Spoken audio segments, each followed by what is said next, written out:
চারিদিকে হঠাৎ কুয়াশা সকালবেলায় একদম এখন 6টা জাস্ট 13 বাজে। Good morning everyone, welcome to a new blog. আশা করছি তোমরা সবাই ভালো আছো। তো চলো আজকে দিনটা শুরু করা যাক। আর এখন সময় হচ্ছে 6টা 15। তো জাস্ট তোমাদেরকে দেখালাম যে পুরো বাইরেটা কুয়াশায় ভর্তি হয়ে গেছে, তাই আমি আবার ভাবলাম যে একটু বেরিয়ে তোমাদেরকে শেয়ার করি। আর এখানে কুমড়ো গাছটা দেখো আমার কতটা ছড়িয়ে গেছে। শ্রী ওঠেনি, ওর বাবা উঠে গেছে, আমি উঠে গেছি। তো যাই হোক, এখন আস্তে আস্তে সব কাজকর্ম করতে হবে, তাই ভাবলাম একটু বাইরে হেঁটে তারপরে ঘরে চলে যাব। তো চলো তোমরা আজকে এই ব্লগটা এখান থেকেই শুরু করছি, তোমরা আমার সঙ্গে থাকো। আর আজকে এরপরে তোর স্নান টান করে পুজো টুজো দিয়ে রান্নাবান্নাও বসাবো।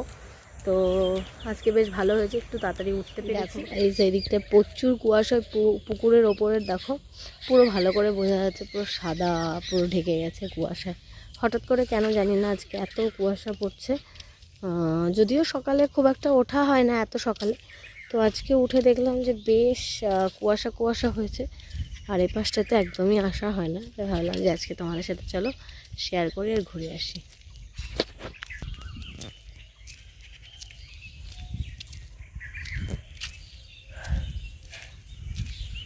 বেল গাছটায় কত কচি কচি পাতা হয়েছে, ভর্তি পাতা।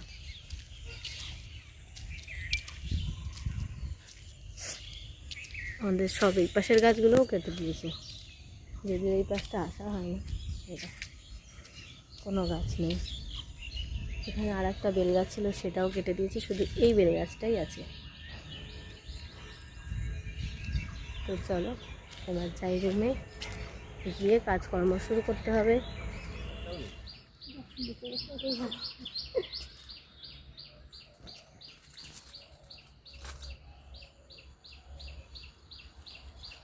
মরাগুলো তো জমি জমে বার করে দিয়ে জমে যাবে, পুরো মরে একদম ভুত হয়ে গেছে। এগুলো গলেও যাবে, তাও যতগুলো দেখা যাচ্ছে একটু বার করে দিচ্ছি। ও তাহলে এরকমই কিছু একটা দেখেছিল কালকে রাত্রে। মাছের এত গন্ধ না, ঠিক ঠিক আছে। এটা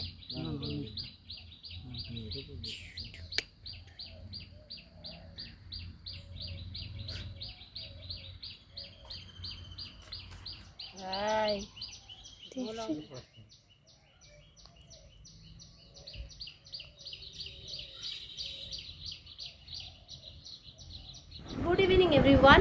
প্রথমত তো বাইরে প্রচুর গরম, আর রোদ্দুর এখনও যায়নি। এখন সময় হচ্ছে 5টা 18। তো বুঝতেই পারছো বাইরে রোদ্দুর এখনও। আর আমি এইমাত্র স্নান টান করে এলাম, কারণ হচ্ছে এই বাচ্চাগুলোকে অন্য ঘরে শিফট করলাম।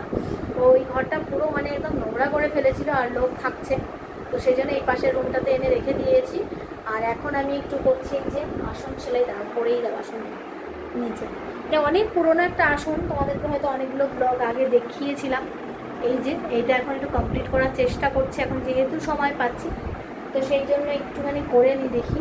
আর এইদিকে এই যে মেয়ে করছে দুষ্টুমি, আজকে সারা দিন দুষ্টুমি করেছে। ও আজকে এসেছিলো দাদারা, তোমাদেরকে দেখিয়েছি, ওরা দেখে বললো মোটামুটি ঠিক আছে, হয়ে যাবে, ঠিকঠাক হয়ে যাবে, আর অসুবিধা নেই। ম্যাগটটা পুরো নষ্ট হয়ে গেছে আর কি, মানে যেগুলো মরা মরা ছিল সেগুলো আজকে বের করেছে অনেকক্ষণ ধরে, দিয়ে বললো যে একটু ক্লিন করে রাখলেই মোটামুটি ওরা ভালোই থাকবে। তো যাই হোক, চলো তোমরা দেখতে থাকো, সঙ্গে থাকো। আর এরপরে আজকে অনেক কিছু রান্নাবান্নাও করেছি, বাট তোমাদের সাথে শেয়ার করতে পারিনি। আজকে করেছিলাম কাঁঠালের কোপ্তা, তারপরে সেই কালকেটাই আর কি রেখে দিয়েছিলাম, আজকে রান্না করেছি সবজিটা। আর হচ্ছে ডাল করেছিলাম, ডিমের ঝোল করেছি, চাটনি করেছি, পাঁপড় এসব করেছি, আর দই মিষ্টি ছিল সঙ্গে। তো দাদাদের আজকেও আমি ডেকেছিলাম খাবারের জন্যই। তো আজকে দাদারা খাওয়া দাওয়া করে তারপরেই বেরিয়েছে। তো যাই হোক চলো, এই যে মেয়ে আবার জল নিয়ে চলে এসেছে, জল খাবো। কি খুলতে পারবে না, না খেতে পারবে না, কোনটা? এবার আমরা একটু বাইরে বেরিয়ে গেছি। আর এই যে শ্রী সন্ধ্যা দেব একটু পরে। আর এই যে আমাদের ফুল গাছ, দেখো কত ফুল ফুটেছে, দুটো গাছে ভর্তি করে ফুল হয়েছে। শোনা দেখ তো, কি করছিস? ফুল তুলছিস? ফুল গাছে হাত দেয় না মা। ও বাবা, প্রজাপতি এসেছে একটা। শ্রী, এ বাবা, হ্যাঁ তো, হ্যাঁ তো এই প্রজাপতি। শ্রী একদম অনেক ছোট থেকেই প্রজাপতি চেনে। ওই যে প্রজাপতি, দেখো সুন্দর হাওয়া বইছে। আমরা এবার একটু হাঁটাহাঁটি করি আর সেলাইও করছি। এই দেখো শ্রী, শ্রী কই শ্রী? শ্রী দেখি, শ্রী শ্রী তাকাও, শ্রী তাকাও, শ্রী তাকাও। কিচ্ছু দেখা যাচ্ছে না গো, দরজা সব খোলা। চলে আসবো। এখন আমাদের খাওয়া দাওয়া হয়ে গেছে রাত্রিরের। এবার হচ্ছে বাসন কোসনটা একটু মেজে নেব। তো সেই জন্য ভাবলাম যে তাড়াতাড়ি করে একটু বাসনটা মেজে নিই। মেয়ে ঘুমিয়ে গেছে, অল্প কটাই বাসন আছে, বাসনের এখন বেশি নেই। আর সব রান্নাই ছিল, সেগুলোই খাওয়া হয়েছে। দুপুরে যে রান্না হয়েছে